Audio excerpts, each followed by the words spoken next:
सुधांशु जी? इतने ही प्रो तालिबान है। वो कह रहे हैं कि पाकिस्तान के भीतर भी बहुत सारी ऐसी आवाजें हैं जो तालिबान के खिलाफ में बुलंद हो रही हैं। बिल्कुल हो रही है, प्रोटेस्ट हो रहे हैं इधर। यहाँ पर देखिए, हकीकत तो यह है कि पाकिस्तान का जो आवाम है, जो पाकिस्तान की जनता है, उसका तो आज तक कभी हित हुआ ही नहीं। मतलब मैं एक पाकिस्तानी थिंकर का कोट कर रहा हूं जिसने अमेरिका में मुझसे कहा था, नाम लेने की यहां जरूरत नहीं है, उनसे पूछा मैंने कि इतने साल की आजादी के बाद आपको क्या लगता है, पार्टीशन के बाद आपने क्या हासिल किया? तो जानते क्या बोले? हम आजाद हुए ही कब? मैंने कहा मतलब?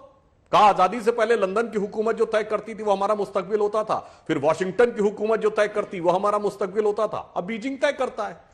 तो इनकी तो हालत ये रही कि 1971 के युद्ध के बाद जब इन्होंने ये आतंकवाद को प्रश्रय देने की अपनी ये शुरुआत की, और 1980 में जब अफगानिस्तान में रूस की फौजें आ गई, तब आपने अमेरिका को अपना कंधा दिया और इन्हीं ताकतों को खड़ा किया। आज चाइना आपका यूज करना चाह रहा है, तो मेरे भाई मैं कहना चाहता हूं कब तक यूज होते रहेंगे आप?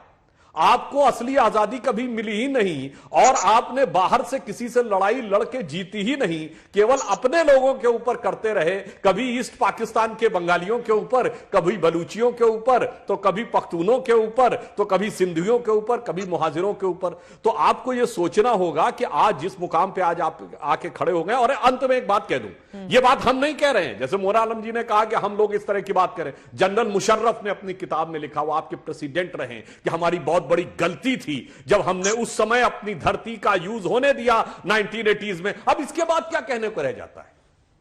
तो मैं सब कुछ तो साफ है मोना आलम जी। मैंने कुछ और कहा है क्या? मैं यही कह रही हूँ कि पास्ट में इस तरह की चीजें हुई हैं, लेकिन अगर आप उसको आज के साथ जोड़ने की कोशिश करें तो करंट टाइम्स में इनका कोई ताल्लुक नहीं। अरे आपके प्रधानमंत्री बोल रहे हैं भाई, आपके प्रधानमंत्री बोल रहे हैं। प्रधानमंत्री की आवाज तो एक मुल्क की आवाज होती है ना, और प्रधानमंत्री बोल रहे हैं इस तरह की भाषा, इतने खुश रह जा रहे हैं लोग।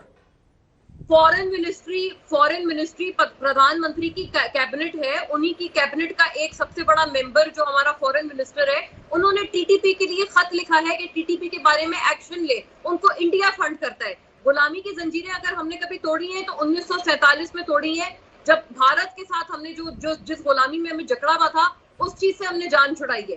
एक दफा तोड़ी है हमने गुलामी की जंजीरें, उसके अलावा नहीं तोड़ी है। और अगर आप कह रहे हैं ना कि हमें हकीकी आजादी कभी नहीं मिली, तो आप जरा अपने यहाँ पर निकलकर कभी मुसलमानों से, दलित से पूछे, उनको कभी मिली है हकीकी आजादी? कश्मीर से पूछे, उनको मिली है हकीकी आजादी?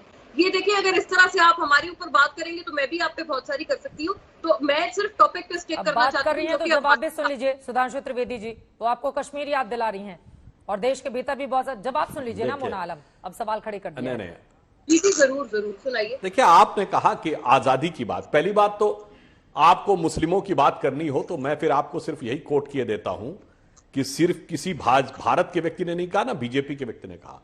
मार्क टेली बहुत बड़े पत्रकार हुए बीबीसी के, जो 26 साल हिंदुस्तान में रहे, उन्होंने 22 सितंबर 2019 को द इक्वेटर मैगजीन में लिखा है कि हिंदुस्तान के मुसलमान सबसे लकीएस्ट हैं, दे आर द लकीएस्ट। क्यों? उन्होंने लिखा चूंकि वो अपने मजहब में जैसे चाहे इबादत कर सकते हैं। उन्होंने एग्जाम्पल दिया कि मैं दिल्ली के निजामुद्दीन एरिया में रहा, एक तरफ हजरत निजामुद्दीन औलिया की दरगाह और उसके सामने तबलीगी जमात का ऑफिस था। उन्होंने कहा कोई मुस्लिम देश होता तो 26 साल ये दोनों एक साथ नहीं रह सकते थे। ये इसलिए हिंदुस्तान के मुसलमान सबसे लकी हैं कि वो यहां पर रह सकते हैं। अब ये बताइए, हमारे जमाने में जहां सूफी मजारे होती थी, सूफियों के 4 सिलसिले थे, नक्शबंदी, सोहरावर्दी, चिश्ती और कादरी। आज कितने बचे कश्मीर में, कितने बचे अफगानिस्तान में, और कितने बचे पाकिस्तान में? बताइए। सब कुछ तो खत्म हो गया। चाहे बड़े से बड़े गायक रहे हो, फनकार रहे हो या शायर रहे हो, अब कितने होते हैं पाकिस्तान में? यहां तक कि अगर बॉलीवुड के भी एक्टर होते हैं तो हमारे यहां के हैं जिनके दीवाने आपके यहां से लेके और मिडिल ईस्ट तक लोग हैं, चाहे सलमान खान हो, आमिर खान हो, शाहरुख खान हो या दिलीप कुमार हो। आपके यहां कौन पैदा हुआ भाई? जब एक बार आप अगर इस तरह की टेररिज्म की चीजों पे आ जाते हैं ना, तो सब कुछ खत्म हो जाता है। जबकि हकीकत में आपका ब्लड तो वही है जो हम लोगों का था, बाई रेस तो वही है, फिर भी एक तरफ बर्बादी का मंजर और एक तरफ खुशहाली का मंजर। आपके यहां ओसामा बिन लादेन पकड़ा जाता है, जो दुनिया का सबसे बड़ी टेररिस्ट ऑर्गेनाइजेशन अलकायदा का चीफ है, और दुनिया की सबसे बड़ी सॉफ्टवेयर की कंपनी माइक्रोसॉफ्ट का चीफ सत्य नडेला हमारे यहां से आता है, गूगल का चीफ हमारे यहां से आता है सुंदर पिचाई, और बड़ी बड़ी कंपनियों को उस पर, पेप्सी की सीईओ इंदिरा नूई हमारे यहां से आती है। आप क्या लश्कर ए तैयबा, जैशे मोहम्मद और इसके चीफ आते हैं? सोचिए, यह बात करने की बात नहीं है। आप समझदार हैं, कम से कम कमर चीमा जी, आप लोग सोचना चाहिए आपने अपनी आवाम को किस हालात में चुन पहुंचाया। चुन कर वो आपको और ये सिर्फ आईना मैं नहीं दिखा कह रहे रहा हूं।